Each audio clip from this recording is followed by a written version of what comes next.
Okay, so the first part of today's lecture was on counting. How can we count well?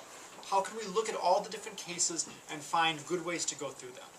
What I want to do now is I want to talk a little bit about doing things efficiently.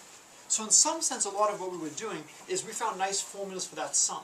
Rather than summing those 11 terms for the cookie problem, we could just jump and say it's 10 plus 6 minus 1, choose 6 minus 1. So I want to take another problem which almost all of you have had experience with. I think some of you have not done linear algebra. It's not a prerequisite for this class. How many people have not taken linear algebra? Okay. How many of you have never multiplied two matrices? Okay. So let's just start off with matrix multiplication.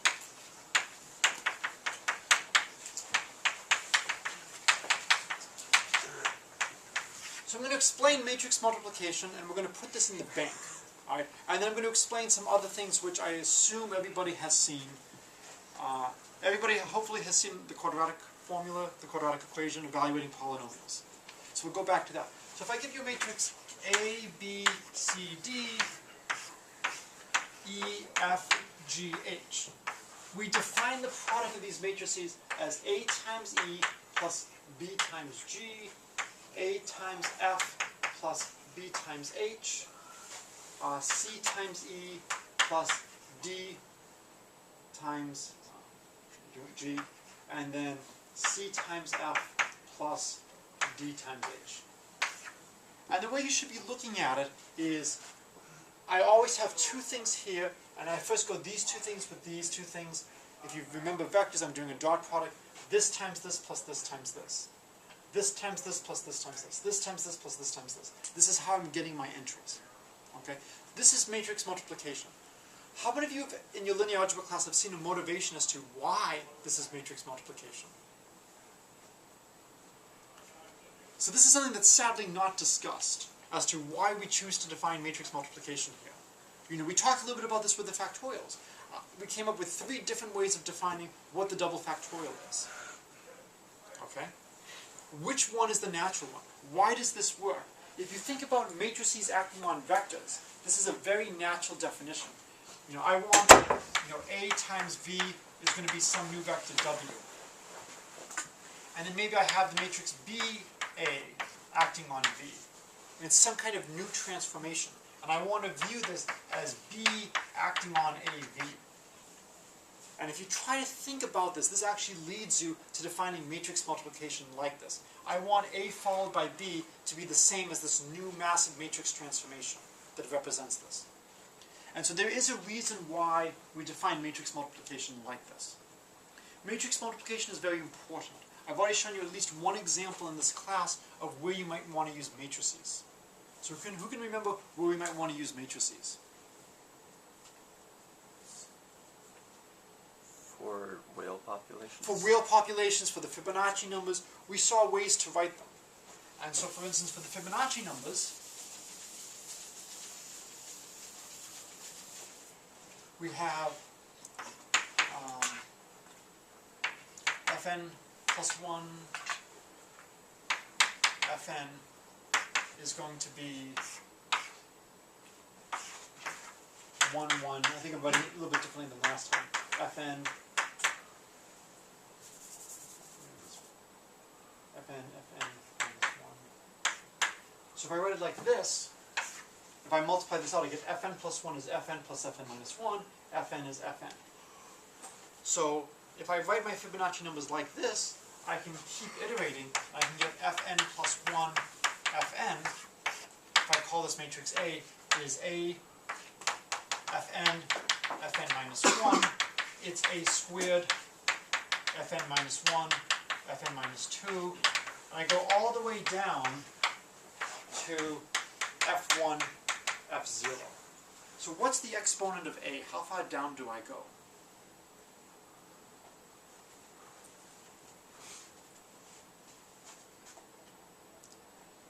So the way I figure this out quickly is, I have 1 power of A here, I have n here, that adds up to n plus 1.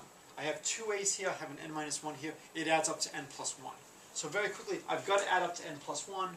What power of A do I have? N. So if I can calculate high powers of A, I can then just read off the Fibonacci numbers. So the question is, how easy is it, how intense is it to calculate this? Okay? And so it turns out that the formula I gave you for matrix multiplication is a great formula for theoretical calculations.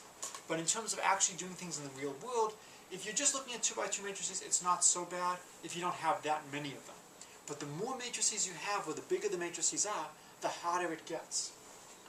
And so, if you think about what goes on in general, if I give you an n by n matrix, so it has n rows and n columns, and I want to multiply by another matrix with n rows and n columns, I'll get back a matrix with n rows and n columns. How many entries does this matrix have, this new resultant matrix? It has n squared entries. So C has n squared entries.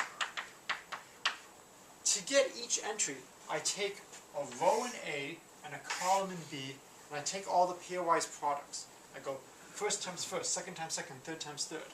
So how many products do I have to calculate one of these n squared numbers? How many multiplications? N to the third. So I have total of n to the third, and to get each individual term here is n multiplications.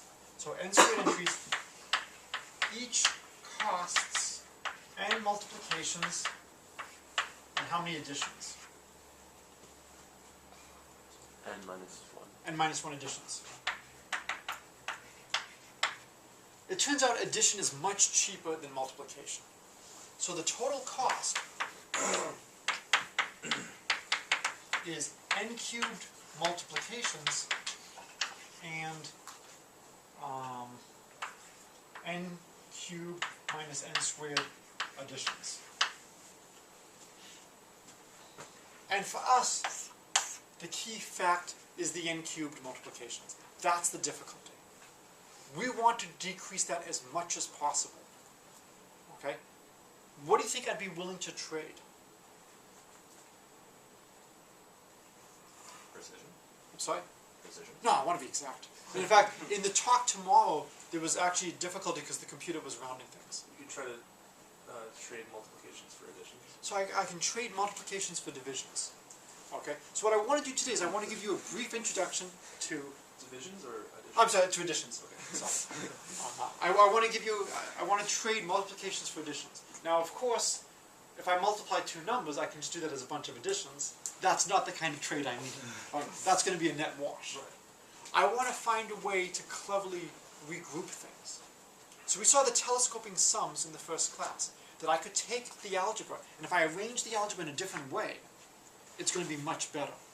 I want to do something here. I want to arrange things in a better way. So what I'm going to show you today is one of the greatest achievements of 20th century mathematics. It's absolutely phenomenal.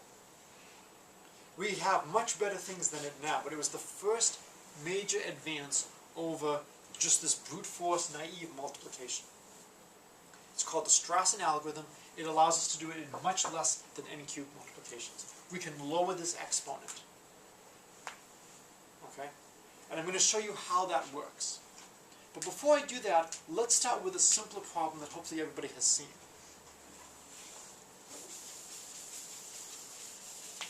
And so, the goal again is, I just want to make sure everybody stays motivated. We're using Lego as a springboard to get to some interesting mathematics, and then of course to build and play. So Friday will be a play day. Okay?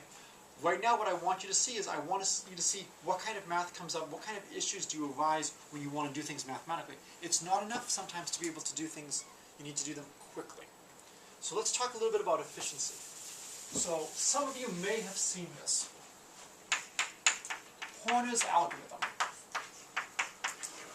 How many of you have ever heard or seen of Horner's algorithm to evaluate a polynomial? There may be one, two. Okay.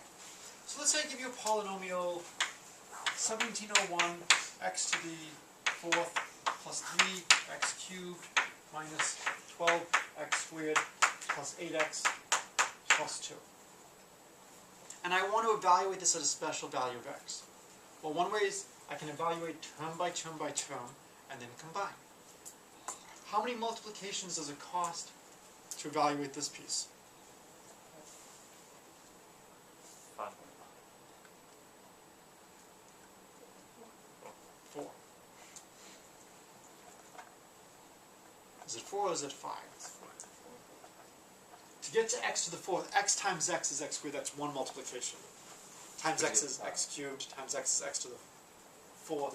So it takes 3 multiplications to get x to the 4th, and then 1 more. So the number of multiplications is 4 plus 3 plus 2 plus 1 plus 0 is 10. I'm not going to, yes? Do you not count multiplying the coefficient as a multiplication? No, I am counting that, and that's why it's 4. Because to get to x to the 4th, x times x is one multiplication. Okay? So, the addition is cheap. I'm not going to worry about the number of additions. What if I gave you something that was a polynomial of degree 5? How many multiplications would it be? 15. And so, here's the first lemma. Polynomial of degree d has d plus 1 over 2 multiplications. And here's the proof. I'm not going to prove the more general case of summing powers. I'm going to just give the standard cheap proof. So I want to sum d plus d minus 1 plus d minus 2 plus 2 plus 1. Alright, let's give that sum a name. We're unoriginal, we'll call it S. I'm going to add S to itself, but I'm going to write the numbers backwards. 1 plus 2 plus 3 plus d minus 1 plus d equals S. So this is set up to add beautifully. What do I get when I add on the left-hand side? How many times do I get d plus 1? D. I get d times. So I get d times d plus 1 is s plus s is 2s. So we can conclude s is equal to d plus 1 over 2. Okay, there's lots of ways to prove this. If you've heard of Gauss, there's the story that, his teacher wanted to shut up the little 5-year-olds and told them to add the numbers from 1 to 100, expecting that she would have, or he would have, some few moments of respite from the kids. And then Gauss basically is 50-50. And so, the story is Gauss just added the numbers and added them in opposite order and just quickly noticed that you could get this relation at 5. Whether or not it's a true story, it's at least a fun story to tell. And as somebody who's been a professor, I can understand just sometimes having those days when you really don't want to lecture and just want to give a project to the students. I had a day in elementary school where we had 5 recesses in 2nd grade. And I still remember it, and now I understand why we had 5 recesses that day. Alright, so let's consider another way to evaluate polynomials. So 1701x, I may get the numbers slightly wrong from last time. Plus 8x minus 6x, the actual numbers don't matter, plus 14 4 minus 2. What happens when I expand this out? I'll get 1701x, x squared, x cubed, x to the 4th. From this piece I'll get 8x, x squared, x cubed. From this piece I'll get minus 6x squared, then plus 14x minus 2. So if you give me a polynomial, I can rewrite the polynomial like that. It's the same polynomial. If you were plugging things into the calculator, which way would you want to write it for your calculator? First or second? want to hit the parentheses all those times? I don't know what calculates. That'd Yep. be better than the exponential button. So it's parentheses versus, but it's one exponent button versus having to put the parentheses and pairs in the right places, and you have to know how many parentheses to start off with. I would much rather input something like this. How many multiplications does it take to multiply this out? 4. How many multiplications? 5. I've heard 3, I've heard 5. 4. So I have heard the correct answer. It's either 3, 4, or 5. 4. Why 4. 4? 1. So this is the first multiplication. Then that's an addition. I don't worry about additions. Second multiplication. Third multiplication. Fourth multiplication. Polynomial of degree 4 only requires 4 multiplications. So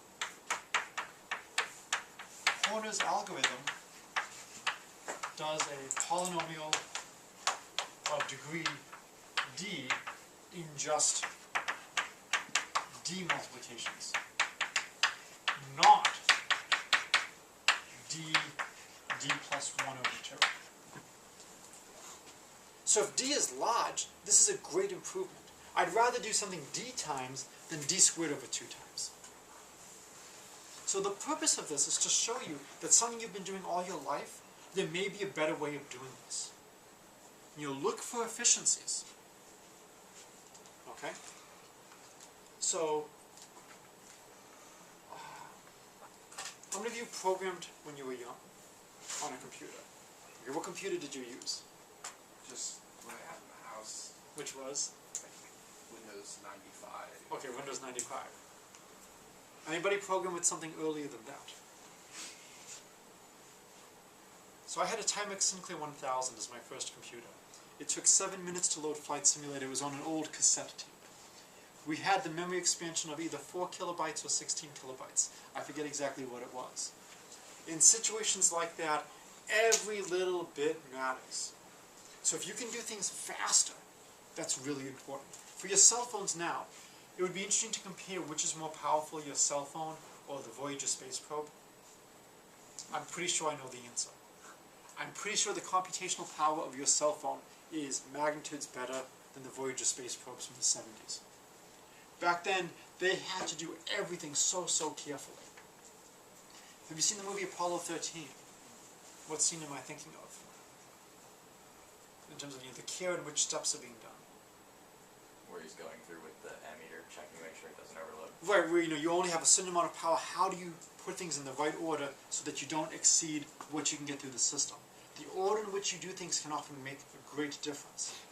I get the same number in the end, but by grouping things like this, I can have a massive savings. So what I want to do is I'll do one more example along these lines, then we'll get to Strassen's algorithm for matrices, and then that will be, I think, a good day for where we are.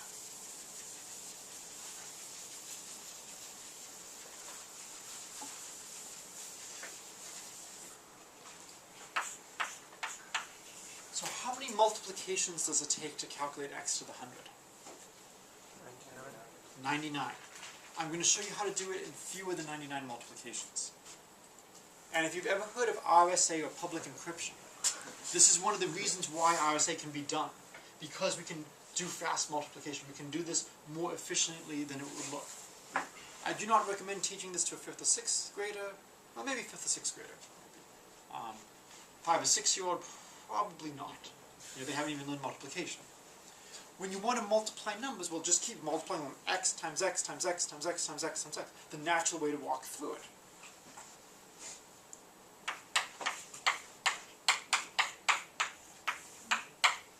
Does everyone agree with this?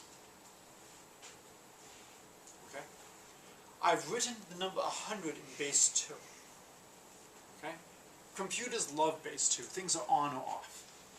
And so when you count, 0, 1, 1, 0, 1, 1, 1, 0, 0, 1, 0, 1.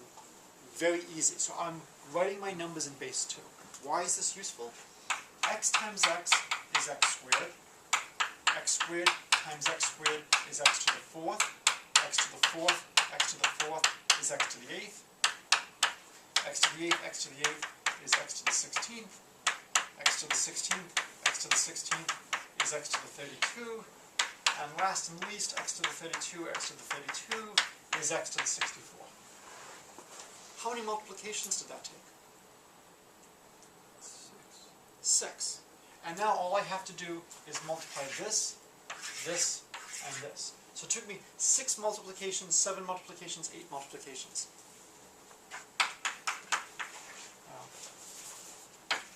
We can do it in 8 multiplications. That's a massive savings. What is the disadvantage between this method and the other? Is it still recording? Or? It's still recording. Okay. Just this one doesn't show the light. Okay. So what's the disadvantage between this method and the original? Well, for this method, you have to store your previous. So you have to store. So the issue is storage. So when we're trying to figure out the optimal way to build the Superstar Destroyer, we are not in an idealized world where we can have each one of you hovering in a different spot outside a very warm, crusty lawn with the bricks in front of you. We're going to have to really worry about where people are and moving pieces around. Can anybody think of a way to decrease the storage issue?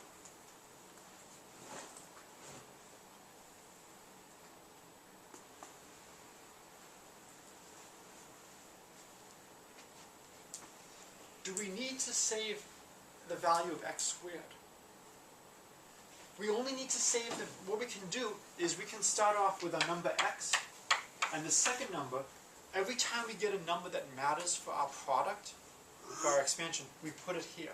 So we could start with x and 1. Then we get to x squared. Does x squared occur? No. The next one would be x to the 4th. Ah, that's the first one we have to keep. We'll keep that over here. So we're only storing 2 pieces of information. What comes next? X to the 8th. Then x to the 16th. Then x to the 32nd. Ah, we need to keep that. So that would become x to the 36. And then the last one would be x to the 64 and x to the 100. So if we're clever like this, not only do we gain in terms of how many multiplications we need to do, we can actually keep it so we only have to keep track of 2 things at once. Now I am cheating a little bit. There is something else I'm keeping track of. How many times you multiplied? Be a little bit more specific than how many times. What you multiplied? What I'm sorry? Which multiplication? Which multiplication? I'm keeping track of the binary expansion of 2. You know, the binary expansion of 100. That's cheap to store. In practice for cryptography, these are 200-digit numbers.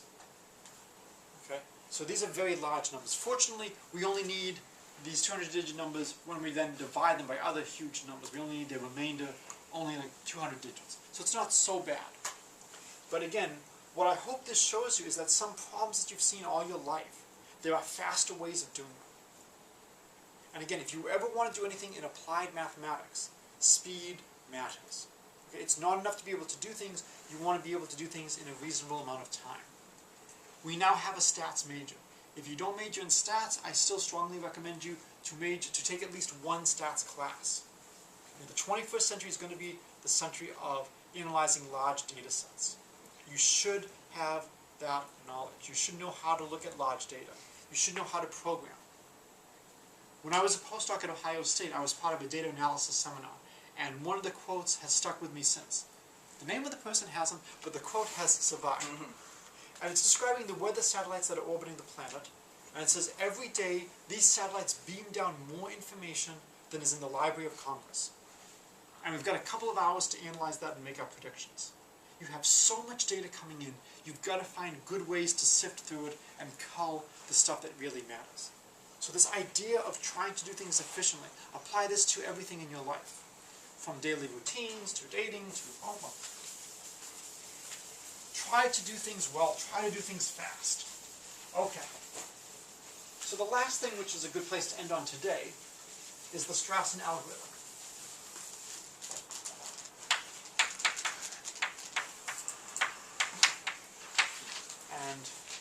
I didn't have so many meetings today, I would have written things down on the board. I'll just write it Y. So A is going to be the matrix A11, A12, A21, A22. B, not surprisingly, B11, B12, B21, B22. C, C11, C12, C21, C22. How many multiplications does it cost to calculate C? What's the cost for C?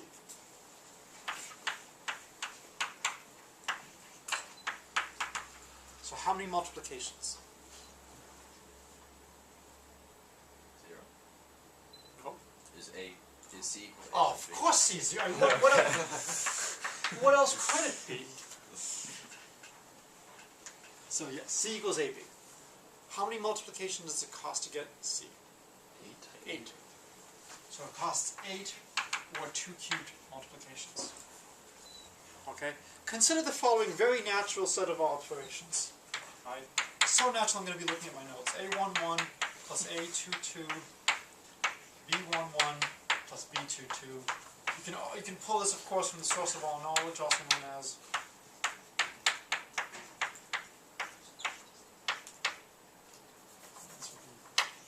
B11.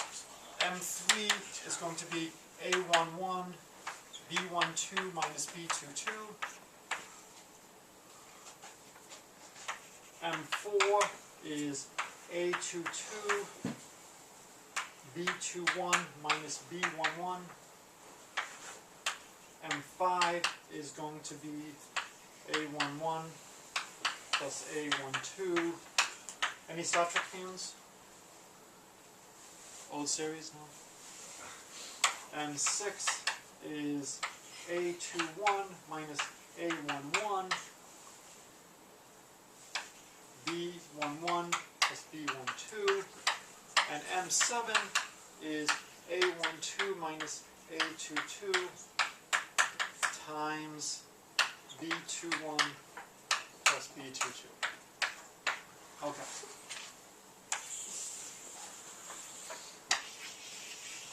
In the interest of time, I will not say why Strassen considered these multiplications.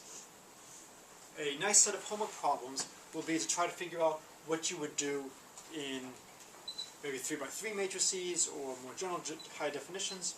It turns out C11 is M1 plus M4 minus M5 plus M7. C12 is M3 plus M5. C21 is M2 plus M4. And then C22 is M1 minus M2 plus M3 plus M6. So, success or not a success? How expensive is this? 7 multiplications. 7 multiplications. Each one of these is a multiplication. So the cost is 7 multiplications. How many additions? Or you keep counting subtractions. Yep. 8.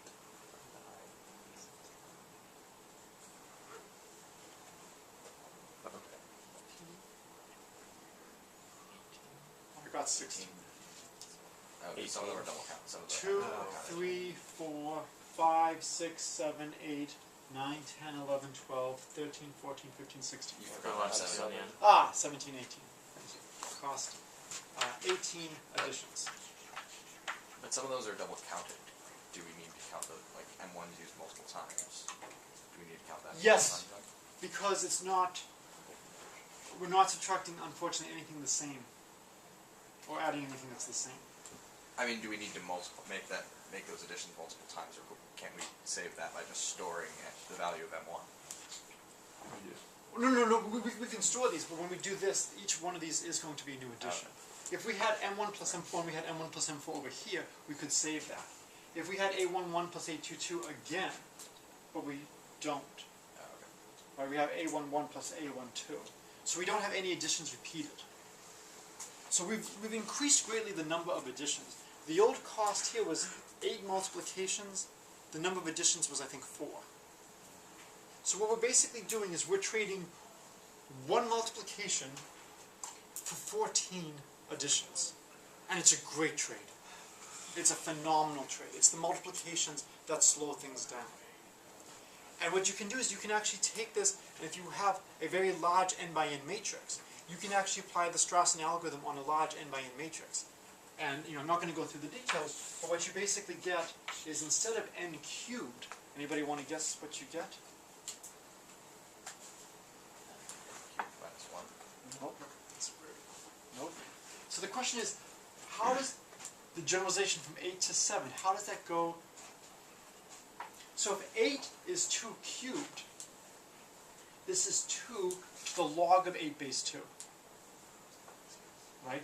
So this is 2 to the log base 2 of 8 is 2 cubed.